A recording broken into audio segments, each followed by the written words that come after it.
5월달도 그럭저럭 마무리가 잘 돼서 이번 24년도 1월에서 5월달 구간은 뭐 아직까지는 큰 무리 없이 항해가 순조롭게 이루어지고 있는 것 같습니다. 6월달 기준으로의 목표 포트폴리오는 이렇게 4가지 대상 배당주들 위주로 운영을 하고 있으며, 현재 기준으로는 아리랑 구배당주와 SCHD의 비중은 좀 낮아진 상태로 계속해서 비중을 조금씩 채우고 있는 상태입니다. 이 포트폴리오 기준으로의 목표 수익과 성장률은 평균 배당률이 5% 이상이 나오고, 현재 기준으로는 5.4% 이상이 나오고 있고, 배당 성장률도 그냥 보수적으로 적었을 때는 5% 이상, 그리고 주가 성장률 3% 이상, 이 정도를 기대하면서 일단 디폴트를 이렇게 깔고 운영을 하고 있습니다. 그리고 이렇게 운영을 해 가다가 연 1회 정도는 크리티컬 수익이 발생을 하고 있습니다.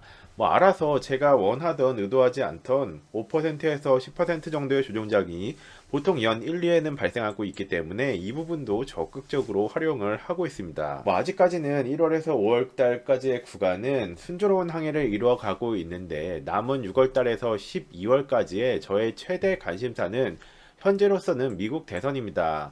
이슈와 새로운 정보는 정말 끊이지 않는 것 같은데, 11월에 있을 이제 11월 대선, 바이든과 트럼프, 현재 상황에서는 트럼프가 압도적으로 우세한 것으로 데이터들이 집계되고 있지만, 경제를 끌어올린다면 바이든의 당선 확률이 80%까지 올라가는 시나리오들을 확인하고 있습니다. 즉, 바이든 행정부에서는 어떻게든 경제를 끌어올려야만 하는 숙제를 안고 있는 셈인데, 이 때문에 단기 채권과 장기 채권을 2008년 리만 브라더스 상태 때보다도 더 찍어내고 있는 것이 포착이 되고 있습니다. 그래서 저는 이 부분이 굉장히 신경이 쓰여서 집중을 하고 있는데, 돈을 2008년도 때보다도 더 찍어내고 있다.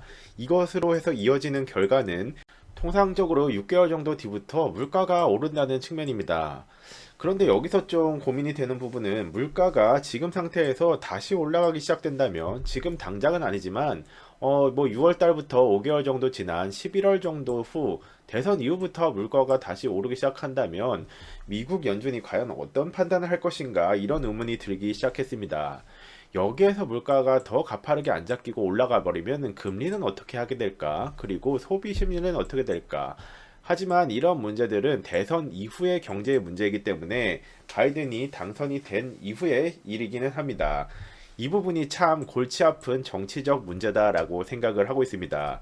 제가 만약 바이든 행정부의 입장이라면, 돈을 안 푼다면 질 게 뻔한 상황이고, 돈을 푼다면 이후에 6개월 정도 뒤에 경제가 뻔한 상황이 될 것 같은 것이기 때문입니다. 안타깝게도 저러한 부분 때문에 저는 최악을 대비하는 성격 탓인지, 그리고 과거의 데이터 역사들 영향인지, 현재 경제 상태에서 돈을 풀면 경제가 상당히 위태로워질 것 같다라는 생각이 들지만, 하지만 그럼에도 바이든 행정부는 11월까지는 최소한 돈을 풀 수밖에 없다고 생각이 되고 있습니다. 물론 저의 추측이나 공개되는 정보들이 100% 확률로 발생하지는 않겠지만, 발표되는 정보들이나 데이터를 볼수록 이건 정치적으로 어쩔 수 없는 결정들을 강행할 수밖에 없다는 생각이 많이 들고 있는 상태입니다. 자, 그렇다면 이제부터는 무엇을 준비할 것인가에 대한 부분을 고민을 많이 하고 있습니다. 저 지평선 너머에서 검다 못해 붉은색 구름이 몰려오는 것 같이 느껴지는 이상한 기분이 들고 있는데, 이것이 우리 마을 해변가에 저 폭풍이 비껴가면 좋겠지만, 그렇다고 운에만 맡길 수도 또 없는 노릇이기 때문에, 코로나 때와 같이 엄청난 규모의 유동성이 현 상태에서 더 공급이 되어버린다면 불가피하게 될 것이라고 생각이 되는데, 부작용이 전혀 없는 정책은 존재하지 않았기 때문에 현 시점에서는 재난 대비 훈련을 실시하고 있습니다. 재난 대비 훈련이란, 우리가 이 투자를 이어가면서 내가 원하던 원하지 않던 10년에 한 번 혹은 두 번 정도는 큰 이슈를 겪을 수가 있고, 통계적으로도 계속 그런 일들은 일어나고 있습니다. 그렇기 때문에 현 상태에서 전체 보유 주식이 3개월에서 6개월 정도에 걸쳐서 마이너스 50%가 떨어지는 전시 상황을 가정하고 항상 대비합니다. 이것을 대비하지 않는다는 것은 미래에는 이제 다시는 이런 일이 일어나지 않을 것이다 라고 생각하고 준비를 안 하는 것과 같은데, 그것은 그리 효율적이지 않다라고 생각하기 때문입니다. 이러한 상황별 대응 방법은 세븐 스플릿이나 라우어의 무한 매수법 같은 방법과도 굉장히 유사하고 어떻게 보면 분할 매수법이죠. 저의 경우에는 SK텔레콤과 아리랑 고배당주, 리츠와 SCHD 같이 자신의 종목을 나열을 하고 현재 가격을 입력을 한 뒤에, 현재 SK텔레콤이 51,000원 정도인데 25,500원까지 내려갔을 때, 이렇게 내려갔을 때 점진적으로 내가 어떻게 대응을 할 것인가를 생각을 하는 것이라고 이해하시면 될 것 같습니다.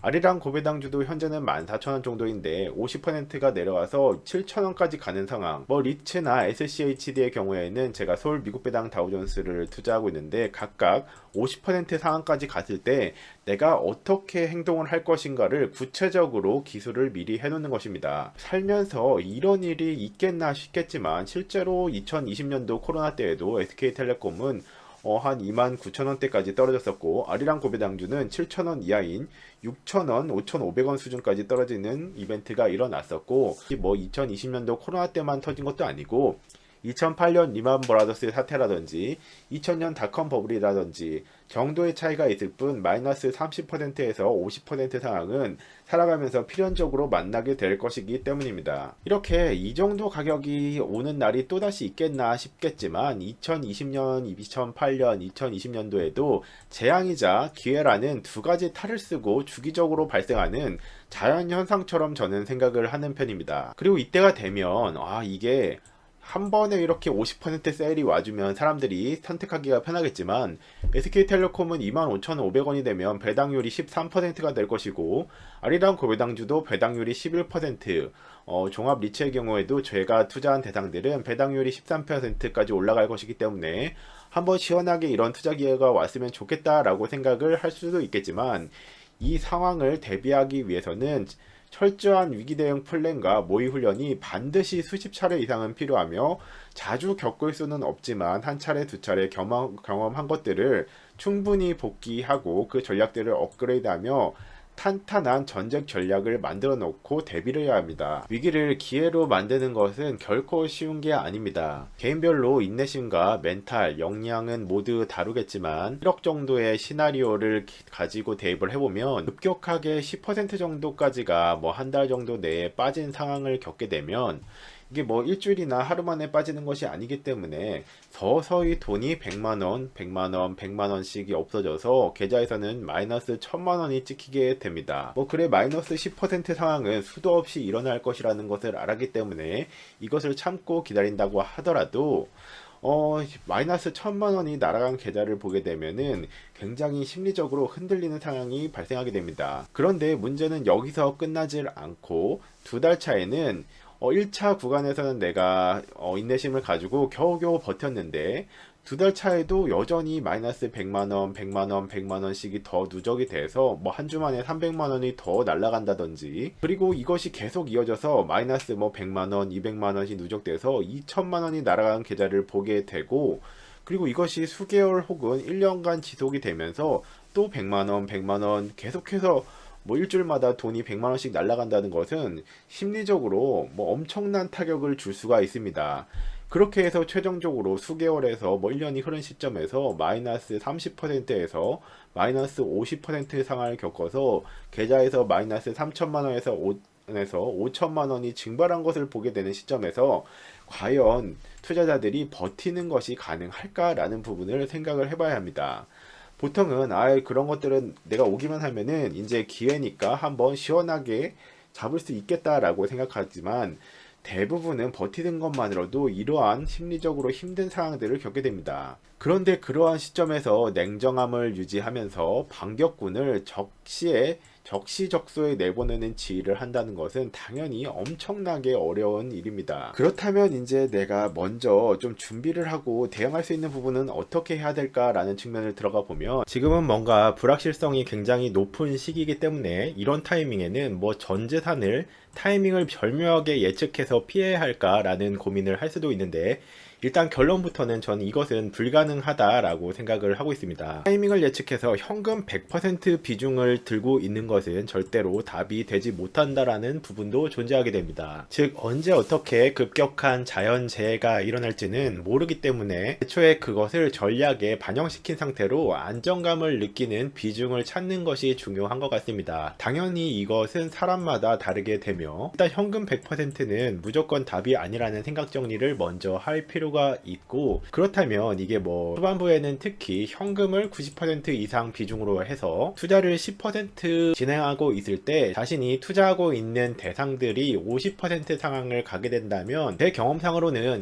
요새 뭐 메모 앱들이 좋은 것들이 많지만 손으로 직접 계산을 해보는 게 가장 머릿속에 각인도 되고 실제 그 상황을 그려보는데 도움이 많이 되는 것 같습니다. 그리고 이것이 좀 이제 누적이 경험이 돼서 뭐 10% 정도로는 당연히 이게 너무 낮은 비중 같다라고 생각이 될 때에는 한번 이것을 이제 조정을 해서 현금 80% 투자 20%일 때는 내 마음이 어떤지 이것을 10% 정도씩 이런 식으로 조정을 해서 내가 투자 중인 대상들이 내가 가장 겪기 싫은 시나리오, 정말 최악의 시나리오로 질질 끌리면서 마이너스 5%, 10%, 15%, 20%, 30%, 50%까지 진행이 되는 상황들을 한번 손으로 그려보면서 이 각각의 대상들을 내가 마이너스 50%까지 정말 대응을 할 수 있겠는지를 그려보면은 자신이 어떤 투자 대상에 대해서 좀 믿음이 강하고 잘 알고 있으며, 그리고 실제로 이런 위기 상황에서도 내가 대처를 할 수 있겠구나, 어느 금액까지를 어떤 시점에 대처를 할지를 생각하는데 굉장히 많은 도움이 되는 것 같습니다. 즉 이렇게 한 번, 두 번이 아니라 뭐 5번, 10번, 수십 번을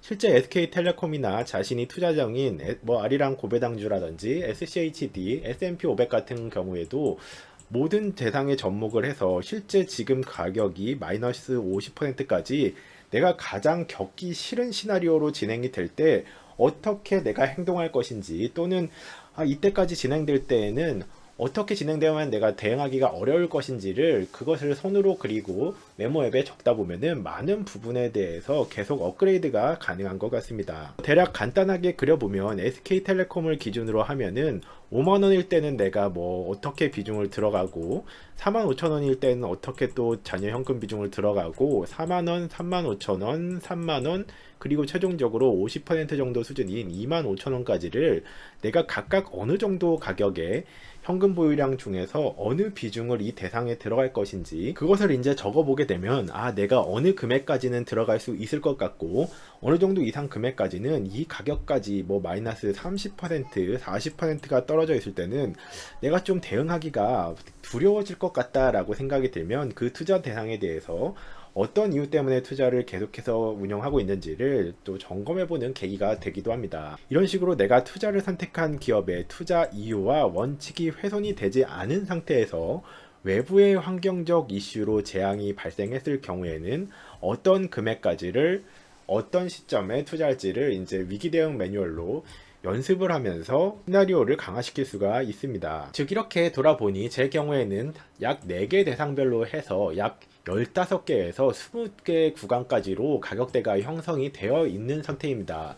그리고 가끔씩 이렇게 좀 위기감이 생길 때마다 각 상황별로 어떤 금액을 대응할지를 적어 놓았던 것들을 보면서 좀 수정하고 싶은 부분들은 수정도 하고 강화를 하면서 내가 혹시 놓친 과도한 반격 포인트가 있지는 않은지, 그리고 각 대상별로 해서 정말로 지금 상태부터 해서 내가 가장 겪기 싫은 시나리오로 마이너스 50% 상황까지가 전개된다고 생각했을 때 이대로 진행돼도 내 마음에 불편감을 주는 요소가 혹시 남아있지는 않은지를 살펴보면서 그 전략들을 수정하고 관리를 하고 있습니다. 이렇게 해서 최종적으로는 이런 생각 정리화를 무한히 계속 반복을 하다 보면 어떤 시점에서는 이제 현재 유지 중인 포지션을 주식과 현금 등을 자기한테 맞는 비중을 유지를 하게 되는 것 같은데, 그리고 이때 주식이 현재 상태에서 즉 뭐 내일이나 다음 주에 더 상승을 이어가던지, 또는 주식이 더 하락을 하던지 최대 50%까지, 즉 상승하던지 하락하던지 나와는 무관한 뭐 전혀 심리적 타격이 아예 없을 수는 없겠지만 실제로도 뭐 상승해도 좋고 하락할 때는 배당률이 더 올라가는 주식 지분을 더 싸게 계속 모아줄 수 있어서 좋고, 이런 상황을 만들어 가는 것이 굉장히 유리한 포지션을 잡을 수 있는데 도움이 많이 되는 것 같습니다. 두 가지 상황 모두에서 안정감을 느끼게 되고 즐거움을 느끼는 딱 그 절묘한 지점을 찾아서 포트폴리오 비중을 운영하면서 관찰을 하고 있습니다. 개인적인 경험상으로는 이것을 욕심을 내기보다 이게 굉장히 어려운 부분이긴 한데 욕심을 내려놓는다는 것이 상승할 때 살짝 아쉽고 하락할 때는 조금 즐거운 정도를 유지할 때가 개인적으로는 성과가 가장 좋았던 것 같습니다. 구독과 좋아요, 알림 설정을 해주시면 대표적인 고배당주들 및 비과세 운영 팁 정보를 가장 빠르게 만나보실 수 있습니다. 시청해주셔서 감사합니다.